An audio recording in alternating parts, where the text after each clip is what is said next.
Est-ce que vous faites partie de ceux qui avaient envie de revivre l'année prochaine, l'année 2018, exactement de la même façon que 2017 ou 2016 ou 2015 et sans cesse retourner dans un cycle comme ça, sans fin?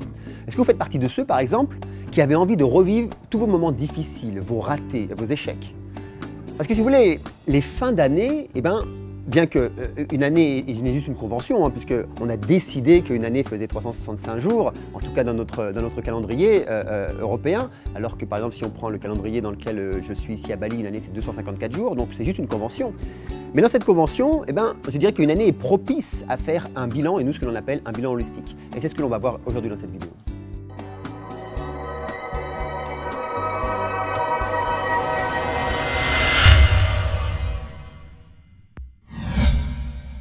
Bonjour à tous les Soulminders et à tous ceux qui nous rejoignent maintenant aujourd'hui. Je m'appelle Mika Deniso et je suis le fondateur de Soul in the Mind. Alors, cette vidéo est une série de 4 vidéos, c'est-à-dire que nous arrivons en fin d'année 2017, avec la prochaine année qui va arriver, 2018.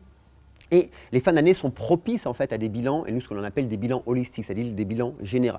Donc cette vidéo, nous allons parler d'abord de comment faire un bilan, et dans les vidéos qui vont suivre, c'est comment préparer un but holistique, comment mettre vraiment en place ce but, comment mettre en place les objectifs pour pouvoir atteindre ce but, aussi de façon holistique. Et puis dans la 4e vidéo, nous verrons comment vraiment s'engager durablement, que lorsque vous allez vouloir mettre en place une action, ou que lorsque vous allez vouloir vraiment vous engager dans votre but, eh bien, que cet engagement soit durable. Alors, les bilans sont des choses, je dirais, primordiales dans une croissance personnelle, une croissance spirituelle. Personnellement, moi, je fais des bilans, je dirais, j'en ai partout des bilans. Je fais des bilans de semaine, donc ça, c'est les petits bilans pour voir un petit peu comment s'est passée la semaine, comment nous allons engager la semaine d'après. Des bilans tous les mois, c'est un bilan un peu plus général pour pouvoir recadrer. Et tous les ans, ce que je vous propose aujourd'hui, c'est de faire un bilan, mais un bilan de vie. Et c'est pour ça que j'appelle ça un bilan holistique, parce que vous ne pouvez pas faire un bilan juste professionnel ou un bilan juste spirituel. Nous sommes une totalité. Et vouloir séparer en fait toutes ces zones de vie, vous allez rentrer en conflit. Mais on verra ça dans une autre vidéo. Et si vous voulez, alors je fais aussi des bilans tous les 5 ans, mais là ce sont des bilans, je dirais, vraiment personnels, vraiment spirituels, où là je revisite toutes mes zones de vie une à une, et puis je me donne une direction pour les 5 prochaines années. La chose c'est très simple, c'est que ou vous vous conditionnez vous-même, ou vous serez conditionné. Parce que c'est comme ça qu'on fonctionne. Et si vous regardez la façon dont vous avancez, vous vous êtes conditionné vous-même. Si par exemple vous êtes quelqu'un qui passait du temps, tout le temps à être affalé sur un canapé, puis à regarder par exemple les jeux vidéo ou la télévision du matin jusqu'au soir, vous vous êtes conditionné ainsi. Si vous êtes quelqu'un qui est plutôt sportif et puis tous les jours faites 2 heures de sport par jour pour pouvoir avancer dans la vie, vous êtes conditionné ainsi. Si vous êtes quelqu'un par exemple vous êtes workaholic comme j'ai pu l'être pendant une époque, où vous passez des heures et des jours et des nuits à travailler, où il n'y a que votre travail qui prend le dessus, vous êtes conditionné ainsi. Mais si vous ne conditionnez pas vous-même, vous allez être conditionné par quoi? Par votre état, par les télévisions, par les informations, par vos religions, les traditions, peu importe. C'est où vous vous conditionnez vous-même, ou vous serez conditionné. Et de la même façon pour votre esprit, c'est où vous contrôlez votre esprit, ou votre esprit vous contrôlera. C'est-à-dire que si vous ne prenez pas les devants, si chaque jour, vous ne décidez pas par vous-même d'une certaine façon d'avancer, d'une direction que vous voulez prendre dans la vie, et aussi de votre mode de vie au quotidien, votre esprit prendra le dessus et vous serez contrôlé par lui. Alors, ce que je vous invite là aujourd'hui, c'est de faire votre bilan de l'année. Le mois de décembre est un mois propice pour ça. En plus, nous arrivons dans l'hiver aussi en Europe, ici à Bali, on est toujours en été. Donc ce que je vous invite, c'est quand même de regarder votre année. Mais pas de regarder votre année avec tout ce que vous avez vécu de difficile, de malheureux ou autre. De regarder d'abord vos succès, toutes les réalisations que vous avez faites. Alors pour ça, c'est très simple. C'est-à-dire que si vous utilisez un calendrier pour pouvoir notifier tout ce que vous voulez faire, la façon la plus simple, c'est d'ouvrir votre calendrier, regarder de janvier jusqu'à décembre, et vous allez voir toutes les actions que vous avez mises en place. Et vous allez voir toutes les réussites que vous avez faites. Et vous allez voir aussi je dirais, les succès que vous avez pu mettre en place, tous les objectifs que vous avez réalisés. La chose la plus importante, c'est vraiment d'avoir un retour positif sur soi, de voir vraiment toutes les actions qu'on a faites. Si vous n'utilisez pas de calendrier et que vous utilisez par exemple, alors je ne sais pas sur les Windows et les ordinateurs si vous avez ça, mais en tout cas sur les Mac ou sur les Apple, on peut regarder les dossiers que l'on a créés juste en tapant le nom de l'année. En faisant juste ça, vous allez voir toutes les tonnes enfin en tout cas pour nous, toutes les centaines et les milliers de dossiers que vous avez créés. Ou alors si vous utilisez des systèmes de team management, comme nous on utilise Trello pour pouvoir communiquer avec le team, et bien là c'est pareil, on a un historique et on peut voir vraiment tout ce que l'on a fait durant l'année. Mais pour vous-même, par exemple, si vous avez par exemple votre propre journal, si tous les jours vous tenez votre journal, ou si ce n'est pas tous les jours, toutes les semaines, que vous tenez un journal général pour vous-même, pour voir où vous en êtes, ce qui va pas, ce que vous avez réalisé, comment vous avez contribué, comment vous avez aimé, eh bien, il suffit après, tout simplement, moi ce que j'aime bien faire durant ces bilans de fin d'année, c'est d'ouvrir ce journal et puis de lire, puisque je fais des blogs, donc c'est vraiment très rapide, et de voir vraiment toutes les réalisations que j'ai faites. Ça me permet quoi? Ça me permet de remettre ça par rapport au but que j'avais prévu l'année d'avant et voir comment j'ai avancé, mais surtout de voir là où il y a eu des manques, des ratés, de façon à pouvoir les améliorer l'année d'après. Parce que je dirais qu'atteindre l'excellence dans sa vie ou réussir, non pas réussir forcément, je dirais financièrement, mais je dirais réussir pour soi-même, avoir une bonne estime de soi et d'être heureux dans sa vie, d'être en joie, ben pour ça, il suffit, avant toute chose, de s'observer, de s'auto-analyser, de s'auto-corriger. Personne ne pourra vous corriger. Personne ne pourra, je dirais, faire les choses à votre place. Donc là, vous n'avez pas le choix, vous êtes obligé de mettre les actions en place. Par contre, si vous voulez corriger vos actions de façon à plus avoir les mêmes résultats, de façon à avoir des résultats nouveaux, il faut bien changer de stratégie.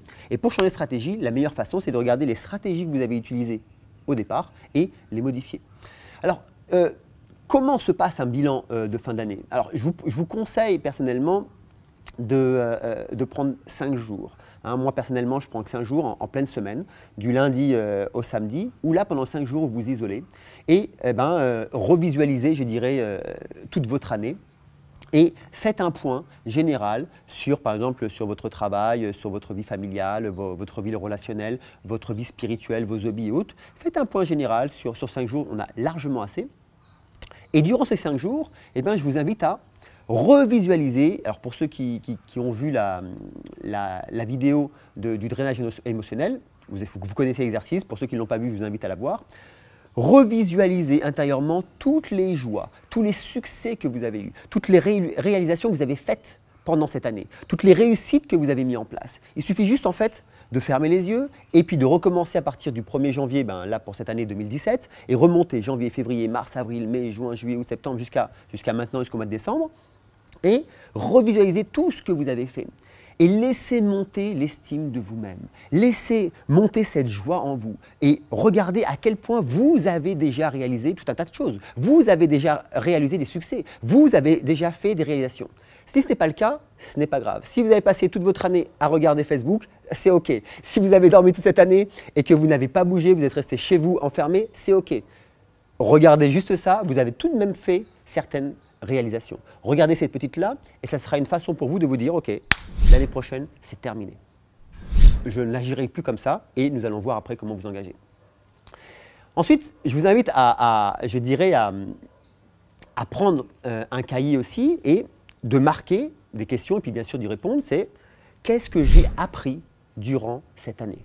Regardez vraiment tout ce que vous avez appris durant cette année et marquez tout ce que vous avez appris. Ensuite, l'autre question, c'est qu'est-ce que j'ai enseigné? Qu'est-ce que j'ai enseigné aux autres cette année? Si vous avez appris quelque chose, la moindre des choses, c'est de le transmettre aux autres. Nous sommes tous des formateurs, en vrai, nous sommes tous des coachs. Nous sommes tous des coachs innés. Parce que ce que nous faisons, c'est que nous apprenons et nous enseignons. Une mère de famille, par exemple, va passer son temps à enseigner à ses enfants. Un père de famille, la même chose. Entre amis, ce que l'on a appris, on va le transmettre à d'autres. Donc nous sommes tous des formateurs, nous sommes tous des enseignants. Et c'est même notre devoir de transmettre les informations, de transmettre notre savoir. Donc, qu'est-ce que j'ai appris cette année et qu'est-ce que j'ai enseigné cette année aux autres? Une autre question, c'est comment est-ce que j'ai contribué au monde cette année? Quelle a été ma contribution? Et regardez tout ce que vous avez fait. Et si vous n'avez rien fait pour le monde, mettez cette année, je n'ai rien fait. Ça sera un point de départ pour vous pour l'année d'après. Et puis, la dernière question que je vous propose aussi durant ce bilan, c'est qu'est-ce qu'il me manque? Qu'est-ce qui vous a manqué cette année? Qu'est-ce qui vous a manqué pour pouvoir mettre en place vos actions. Qu'est-ce qui vous a manqué pour pouvoir avoir je dirais, du dynamisme, de l'engagement envers vous-même, d'avoir un pacte envers vous-même? Qu'est-ce qui vous a manqué? Alors ça peut être aussi, il peut vous avoir manqué, je dirais, quelqu'un, une relation sentimentale, quelqu'un qui vous motive, qui vous pousse, peu importe. Marquez tout simplement ce qui vous a manqué. Ce bilan va vous permettre d'avoir un point de départ solide sur l'année qui va venir. Donc rappelez-vous, premièrement, regardez tous vos succès, toutes vos réalisations que vous avez faites cette année. Alors utilisez pour ça soit votre calendrier si vous en utilisez un, soit votre ordinateur si vous faites des dossiers, soit les programmes que vous avez, soit, je dirais, votre journal. Si vous avez un journal et vous notifiez chaque jour tout ce que vous faites, regardez-le et je vous invite, si ce n'est pas le cas, à en avoir l'année prochaine. Si vous n'avez pas tout ça, c'est très simple, vous fermez les yeux, vous revisualisez depuis janvier jusqu'à maintenant tous vos succès, toutes vos joies, toutes vos réalisations, toutes vos réussites, l'estime de vous-même, vous laissez monter cette joie et là vous pouvez le noter. Vous aurez enfin votre premier cahier. Et ensuite, répondez à 4 questions. Qu'est-ce que j'ai appris? Qu'est-ce que j'ai enseigné? Comment est-ce que j'ai contribué? Et qu'est-ce qu'il me manque? Voilà, donc j'espère que cette vidéo vous a motivé et je vous invite fortement à prendre ces 5 jours pour faire un bilan sur vous-même, pour vous préparer correctement pour l'année à venir. Alors rappelez-vous, c'est une série de 4 vidéos. Dans la prochaine vidéo, nous verrons comment préparer un but holistique pour 2018. Voilà, quant à moi, je vous dis à la semaine prochaine pour continuer à apprendre, évoluer et partager ensemble. Merci.